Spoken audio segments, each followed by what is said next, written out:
Yeah, there we go. Good morning, YouTube. I'm out in the yard right by the shop, my little corner. Um, I came across the video today, and it was about um, this fella was talking about his time in the military and then his time in the fire service. And it got me thinking um, about something that just something that played out in my life. I'll say it like that. Um, and I'll jump right into it. Got a fly buzzing around me. But as a kid, I grew up and the son of a firefighter. Um, there was five of us boys, and my oldest brother Jay, I believe, was a firefighter for a little bit, like a junior firefighter or something maybe. And then my brother Chris was everything from a junior firefighter up to I think, well, he had a lot of time in the fire service. I would say probably 20 years at least. My dad had 40 years, probably more. But I grew up with a bittersweet like understanding of the fire department. Um, it was cool what they did, and I loved going there and playing on all the trucks and everything. But it was the reason why my father wasn't around so much as a kid. They would have a fire late at night or something like that, and he could be gone all through the night, and then come morning he would go right into work, and you might just not see him for a full day or a day and a half or whatever. And he had to miss a lot of stuff because he was doing firematic stuff. Um, so I went through a period of time where I questioned people's motives. It doesn't matter why people want to be firefighters or why they are, whatever. Um, the fact of the matter is they're needed so badly. Um, just having interested people is a blessing. Forget about if they're the perfect fit or not. But so my resentment towards the fire department was pretty thick, I think. Um, I never showed any interest or anything. Um, and I certainly had opportunity. I was too busy causing mischief and too busy doing other things to, sacrifice my time or anything like that for a cause like being a firefighter. Um,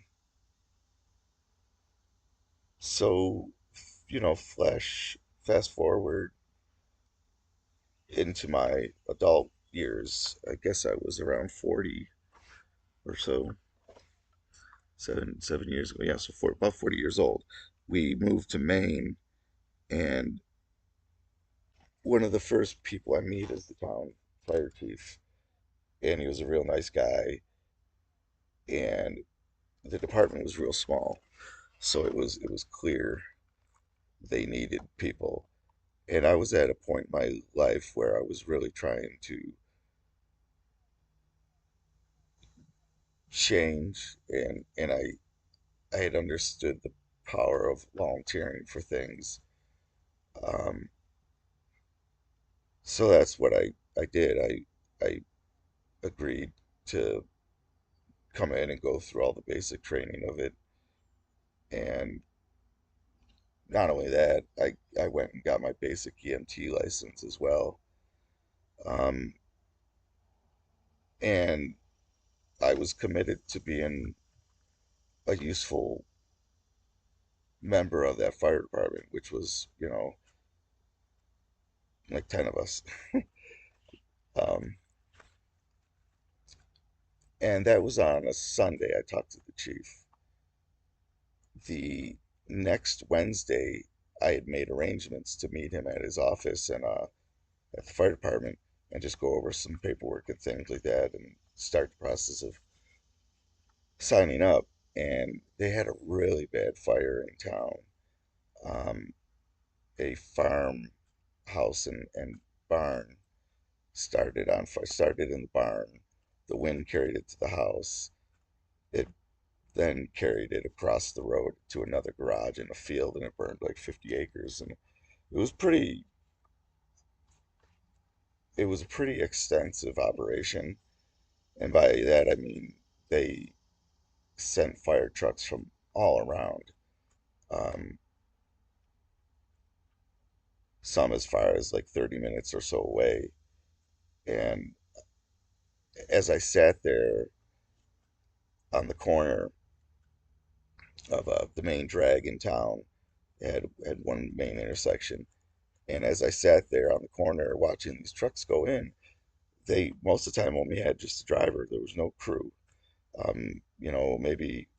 Maybe some of the bigger departments came through and they had a two-man crew or a three-man crew, but it was a lot of one-man crews. I saw a lot that day, and I was astonished. I had been accustomed to being in an environment where they were volunteers, but they could have been professional very easily. It's just a matter of semantics, I think.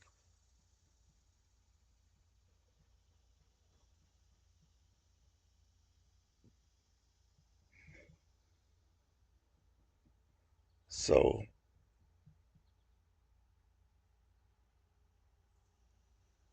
so we didn't actually hook up that day.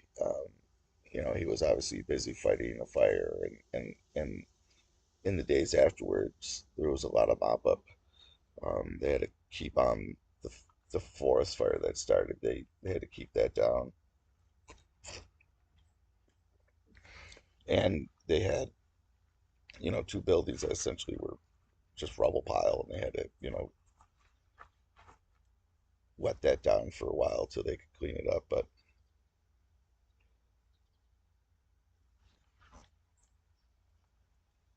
what I learned um, was that I wasn't capable of being a fireman. And I mean that my best years of physical activity were behind me at this point. Um,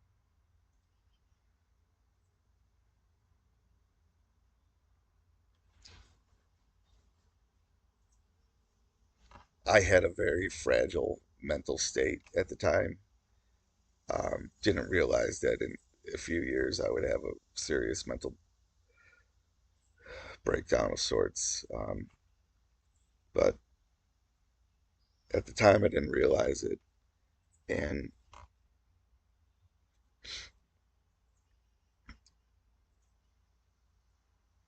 I tried to, go about putting fears or anxiety or anything away. Um, and I tried to learn everything, every truck I wanted to be able to operate, every piece of equipment I wanted to be able to operate. I wanted to be able to be on the front of the attack hose if there was one, or, you know, um, but I just wasn't cut out. Um, we would do an exercise during our basic firefighting school, and it was just donning your gear and your SCBA quickly as you could. Um, you know, with quickness doesn't mean you can disregard how. So bird up above me, Robin, how you doing? It doesn't mean you sacrifice doing it right. I I was very efficient at that exercise, and so much so that I was pretty much the fastest person in that class doing it. I remember the last time we did it, we actually did it against some of the career firefighters, the regular guys, and I beat all them. Um, and that meant nothing. That meant nothing. I'll tell you how it really went down for me during a episode, which I began to realize that I wasn't cut out for the fire service. We had been called to a wood chip mill. I think that's what they did. I think they just made up wood chips out of scraps and sold it, but whatever it is, they had a milling process, and the area where the sawdust and everything was put into in some of this machinery, it was always catching on fire, like 3, 4 times a year. So we had been to it a couple times already that year, um, and I was comfortable with the building. I had been through it. I'd been on the fire grounds from multiple angles from different calls, and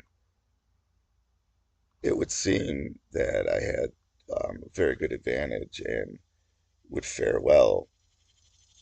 But like I said, the last time I was there, Chief and I were assigned to a hose line that was in the bottom floor, not the basement, the first floor, ground level. And we were going to attack the fire basically from underneath. We were going to wet everything down in the department we were going into and handle that fire, but the bulk of it was on the machinery, forward and above us. Don't know what the hell was going on, but I went to put my flash hood and stuff on so I could put my um, CBA on and SCBA on, and I completely froze and panicked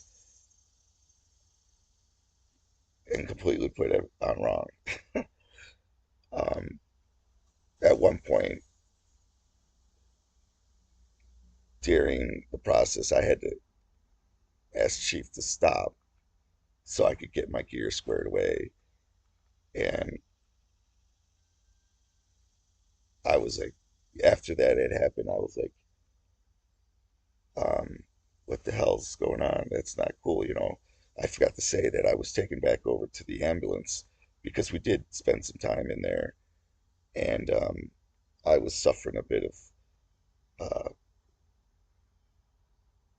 smoke exposure and heat exhaustion, I think a little bit. I had gone over and I just needed to sit for a little bit and get some water and have my vitals checked. But um, it was just an episode that made it clear to me that I probably can't really do what I think I can do. I may have to find different roles in the fire department.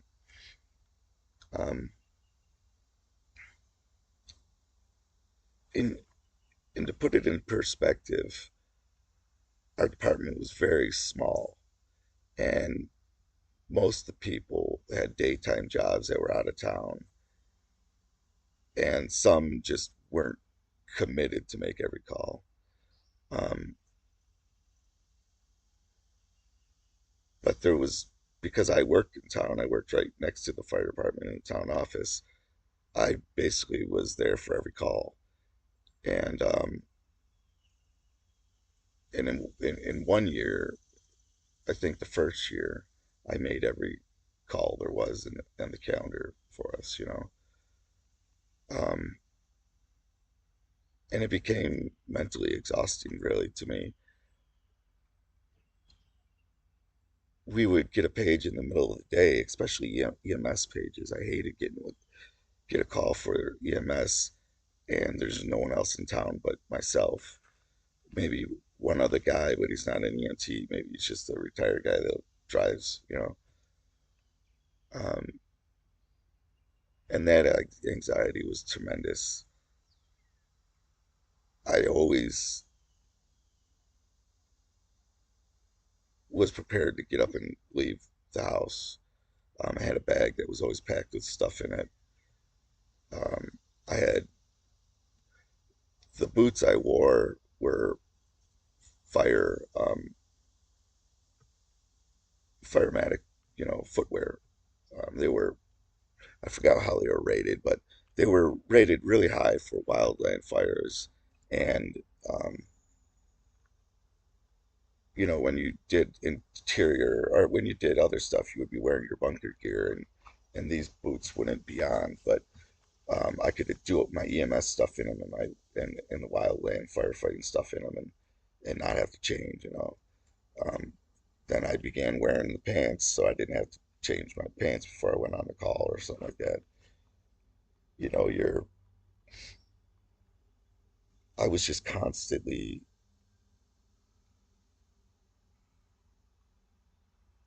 under the weight of a call coming in, and like I said, being the only one showing up.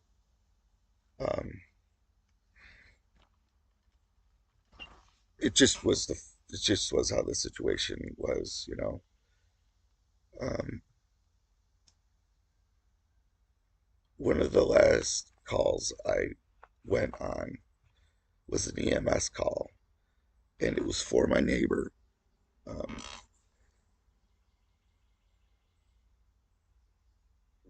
Chief and I, again, it was often just Chief and I. We got there, and the man was already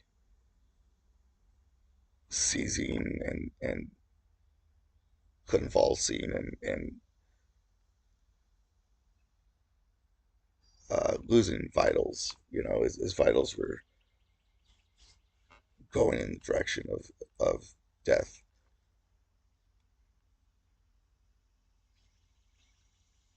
We needed to get him. Uh, we needed assisted breathing, CPR, and we needed a bag and a face mask to put on him so we could do that and do chest compressions. And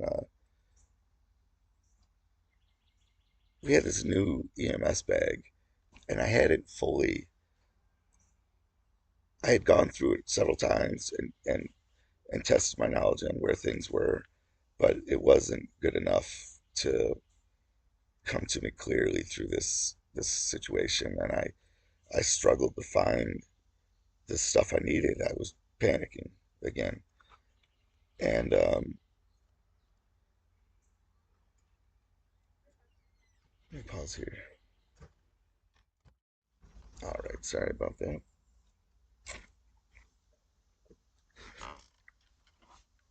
Yeah, so I was panicking, and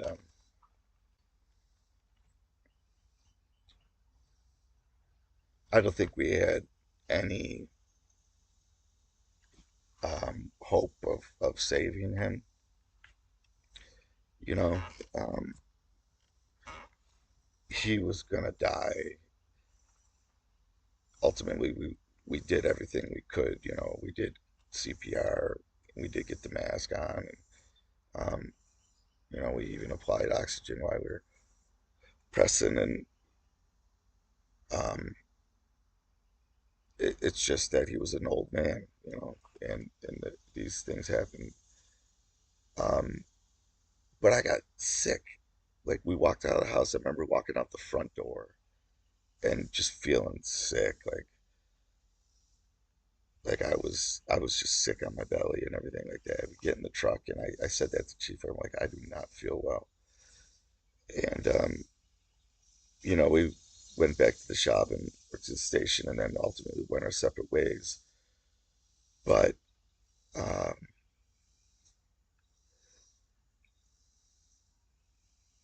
it was just another example that I couldn't handle the stress of that job, and I slowly withdrew out. I actually even at one point talked to I talked to my doctors about it several times, but at one point, him and I had the first time I basically stepped away.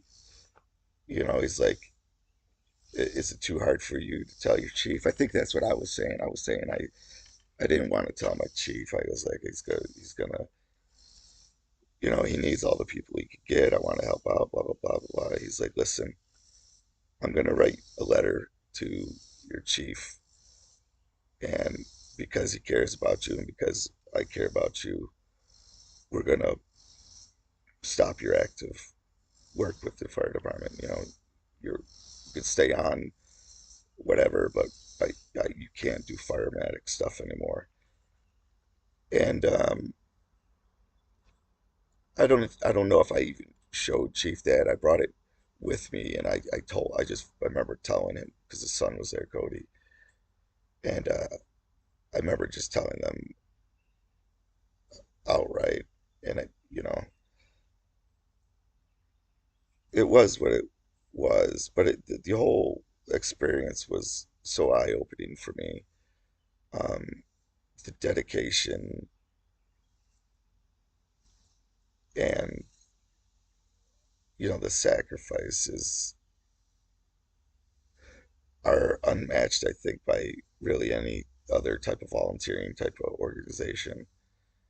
We, you know, we had training every week, usually with the truck inspections or something. We would do some sort of training as well, but um, every year you had to be recertified in some of these things, and you would have to do like an entire day of classes just to get recertified on some of those projects or some of those um, procedures, I guess, whatever.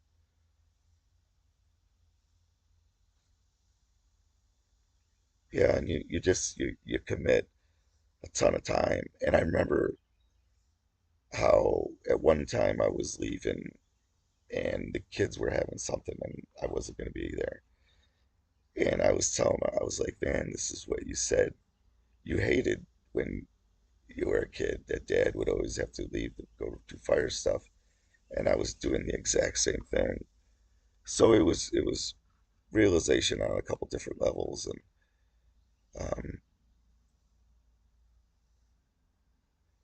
I really cherish my time with the kids. And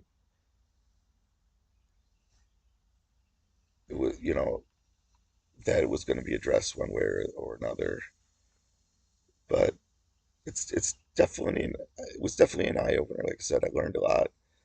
I met some amazing people, some amazingly dedicated people, and I did some cool stuff. We you fight fires and help people and do EMS stuff. It's a good feeling most days. It really is. Um, but that's really my story of it. Uh, it's going to be really warm again today, so I'm just not really filming anything else. I did some work this morning, but I just thought this would be a fun video to do after seeing that one gentleman's video about his time in the fire service. Um, and I think I would just say this maybe at the end. If you're a young person, even if you're not, but I think ideally you're a young person, you're physically fit, you're not afraid of responsibilities, and you're looking for adventure, go join your local fire department. They need you more than you can imagine. Um, and you're going to have the time of your life and see and do some amazing things. And there's no greater feeling than a job well done. And, sometimes that's an EMS job, sometimes it's a firefighter job, but uh, it's so rewarding. And I think it's a tremendous opportunity right now for young people because the ranks are so thin. Um, Young people can get right into fire service industry. In fact, my son is taking the exam. He's taking a civil service type exam to try to get into the fire academy. Um, Pretty sure that's how it's working. So um, it'll be great to see him doing something like that. He's got a cousin that's a full-time firefighter, and of course his grandpa and his dad were firefighters at one point. So, but that's that. That's that.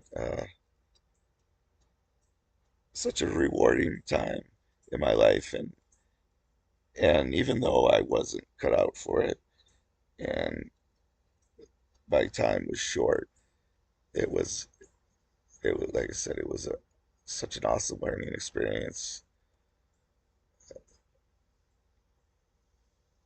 Well worth it. All right, folks. I hope you have a great day.